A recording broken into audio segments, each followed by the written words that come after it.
Madame Râleuse, partie 1. Il était une fois, sur une colline où les rayons du soleil étaient toujours agréables et chauds, une femme et son fils vivaient dans un cottage assez modeste. Cette femme s'appelait... Oh, ce thé est trop amer. Il faut le sucrer. Aïe! Ces chaussures sont trop serrées. Ton thé, maman. Enfin! Comme je disais, son nom était... Gah! C'est trop chaud. Tu veux que je me brûle ou quoi? Non, je pensais... Refroidis-le tout de suite. Pourquoi tu ne peux rien faire de... Oh! Ces chaussures ne tiennent pas. Pourquoi elles ne serrent pas un peu plus? Fais attention. J'ai refroidi ton thé. Pourquoi c'est si froid? Froid? Mais ça fume. Comme vous l'aurez deviné, cette femme s'appelait Madame Râleuse. Elle râlait à propos de tout autour d'elle. Et rien ni personne ne lui convenait jamais. En revanche, son fils, qui s'appelait... Freyo, ne frotte pas la vaisselle si fort. Oh, mais si tu ne frottes pas assez fort, elle ne va pas être propre. Oh, j'ai tellement de soucis.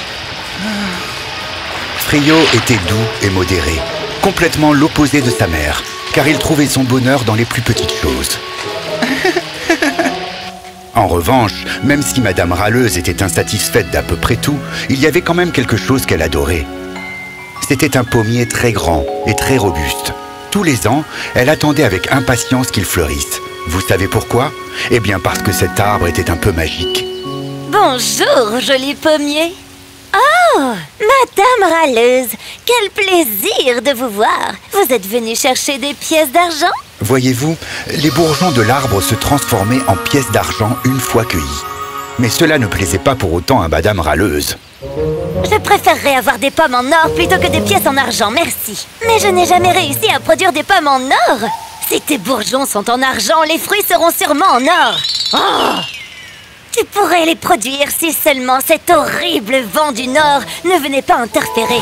En effet, Madame Râleuse avait un seul grand ennemi qui se tenait entre elle et les bourgeons. Et c'était ce sacré vent du Nord. Oh oh, bonjour Madame Râleuse. Dites donc, vous marmonnez toujours? Racontez-moi tous vos soucis. Oh oui, je vais les multiplier par 2. Oh oh. Non! Tu oses m'enlever mes précieux bourgeons. Et comment peux-tu me les prendre comme ça, dis-moi? Oh oh oh oh.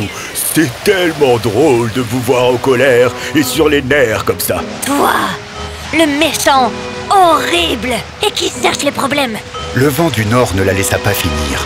C'était un personnage vilain et joueur qui aimait énormément la piquer et la titiller jusqu'à la faire rentrer chez elle. Oh oh oh oh oh oh oh. Au revoir, Madame Râleuse. La prochaine fois, apportez votre chapeau pour qu'on puisse jouer avec. Et il rugit en s'en allant, emportant avec lui les bourgeons aux grandes dames de Madame Râleuse. Elle avait cependant réussi à en avoir quelques-uns qui s'étaient déjà transformés en pièces d'argent brillantes. Freyo, apporte-moi ta boîte. J'ai besoin de ranger des pièces. Freyo apporta avec lui une superbe boîte en bois gravé. Notez qu'il l'avait fabriquée lui-même. Oh, c'est pas possible. La boîte devrait être plus grande. Oh, c'est pas possible ça. Non, mais c'est pas vrai. Maman, est-ce que tu veux bien me laisser aller au magasin pour acheter plus de bois pour mon usage? Quoi? Pour ton hobby débile? Et qu'est-ce que tu comptes faire pour nous? Faire pour nous? On en a déjà fait vraiment pas mal pour nous. Pourquoi tu n'es jamais satisfaite? Satisfaite? Je ne suis pas satisfaite. Si je pouvais avoir ces pommes en or, on vivrait comme des rois maintenant. Madame Râleuse le laissa et le pauvre Freyo retourna tristement à ses activités. On ne lui avait jamais appris la sculpture sur bois, mais il était excellent. Ses œuvres étaient taillées avec un tel professionnalisme qu'elles pouvaient être destinées à la royauté. Mais ce n'était pas ce que sa mère pensait. Alors il se contentait de pouvoir déjà faire des choses avec le bois que sa mère lui ramenait. Au fil des jours, Madame Râleuse se demandait comment protéger les bourgeons. Ce terrible vent du Nord, il doit y avoir un moyen de les sauver. Sinon, je n'aurai jamais aucune chance de voir ces pommes en or. Soudain, elle vit quelque chose qui lui donna une idée, et elle décida d'aller au marché. Frio lui demanda: « Oh, maman, est-ce que tu sors? Tu pourrais me prendre encore un peu de bois? » Freyo, si tu es si bon artisan, pourquoi tu ne me fabriquerais pas quelque chose pour protéger les bourgeons des pommes? Et que le thé soit prêt quand je rentre. Elle sortit et fit un sourire en coin devant le pommier un peu surpris. Puis elle s'en alla en marmonnant et en râlant à propos de tout. Comme c'est bizarre! Oh, Freyo, quel sale coup ta mère prépare! Je ne sais pas. Comment vas-tu, joli pommier? Maman a pas mal râlé à ton propos. Oh, je vais bien, mon petit. Tu es vraiment un gentil, toi. J'aimerais que ta mère soit plus gentille, elle aussi. Ah. Quand la nuit tomba, Madame Râleuse revint avec un énorme paquet de fils très durs. Freyo, je suis là. Où est mon thé? Le voici, maman. Pouah, trop chaud. Je ne peux pas boire ça après cette marche épuisante sur la colline. Mais tu... Donne-moi quelque chose de frais. Vite. Frio alla voir si elle lui avait ramené du bois.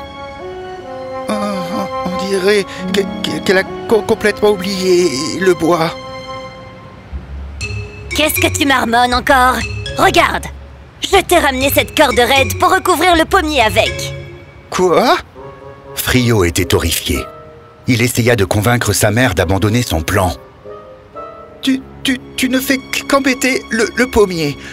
Tu ne veux pas plutôt essayer de parler gentiment au vent? Mais est-ce que tu es fou? Non, je vais faire comme je l'ai décidé. Et alors, elle s'assit et se mit à tisser des mètres de filets. Une fois terminé, elle le jeta sur le pauvre pommier. Oh, qu'est-ce que c'est?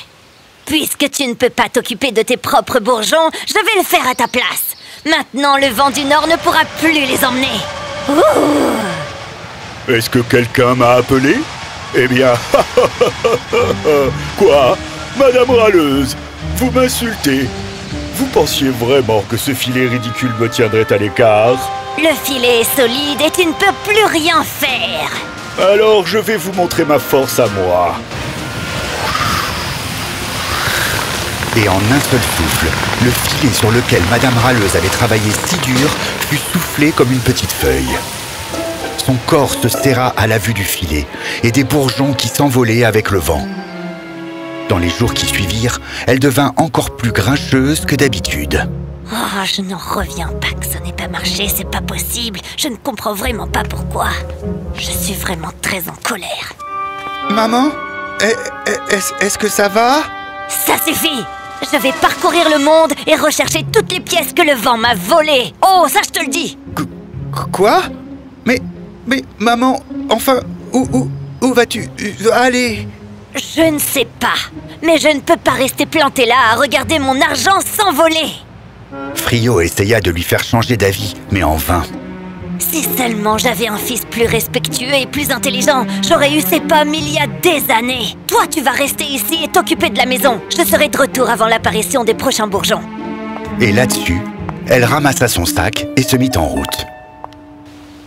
Ce soir-là, le pauvre Frio se retrouva seul dans sa maison. Il trouva étrange d'être plongé dans le silence et non pas dans le grommellement incessant de sa mère. Il sortit un peu. Freyo! Hey, bonjour, le pommier. Ça ne va pas, Freyo? Eh bien, j'aurais bien aimé avoir du bois pour sculpter. J'ai tellement d'idées. Mais ma mère est partie avec son argent et les bois sont trop dangereux. Oh! Alors tu pourrais peut-être prendre ces 2 branches pour toi? Elles sont assez basses, tu dois pouvoir les atteindre. Oh, mais je ne veux pas te faire de mal. Mais non! Ça me ferait du bien à moi aussi.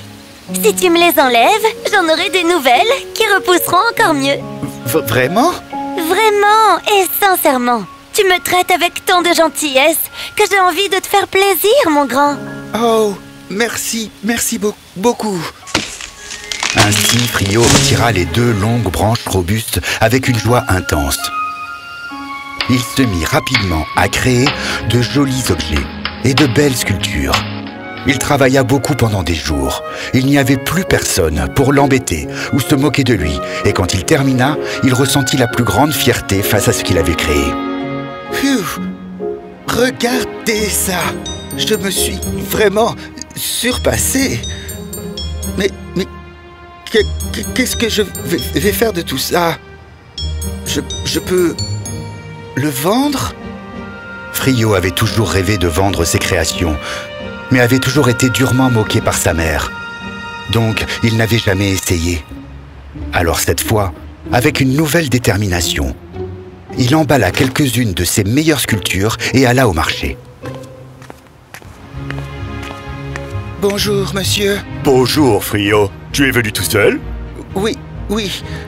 Je me demandais si vous pourriez vendre ça pour moi. Le gérant du magasin examina les objets de Frio et s'en trouva ébahi. Waouh, Frio! C'est incroyable! C'est toi qui as fait ça? Oui, c'est moi. Vous pourriez les vendre? Bien sûr! Tu n'as qu'à revenir demain et je te dirai si quelqu'un les a achetés. Alors Frio rentra chez lui, impatient d'être au lendemain. Mais au bout de seulement quelques heures, des clients remarquèrent les articles incroyables et commencèrent à les acheter. Ainsi, quand Frio arriva le lendemain, il constata que tous ces articles avaient été vendus. Frio, tes objets en bois sont si bons que les gens ont tout acheté. Voici ton argent. Oh, waouh! Les gens ont donc vraiment aimé? Mon garçon, même une fois tout vendu, les gens ont continué de venir demander s'il en restait. Tu peux encore m'en fournir, je les vendrai avec plaisir. Frio rentra le cœur léger. Il était très excité, mais il se calma et réfléchit. Si je peux trouver plus de bois et vendre mes créations, je pourrais gagner de l'argent pour moi et pour maman. Alors Frio se mit à créer des objets en bois superbes et à les vendre. Il était extrêmement heureux. J'ai trop hâte que maman rentre à la maison. Il regarda le pommier plein de bourgeons. Frio avait été si gentil avec le vent du nord qu'il n'avait jamais touché l'arbre. Elle va être si contente et si fière de moi. C'est sûr. Quelque part, loin d'ici, Madame Râleuse finissait son voyage. Mais elle n'avait pas fini de grommeler. Ah, ce lit est si dur que j'ai mal au dos. Demain, je vais repartir chez moi. Et je n'ai pas trouvé une seule pièce. J'espère vraiment que Frio a bien protégé mon arbre.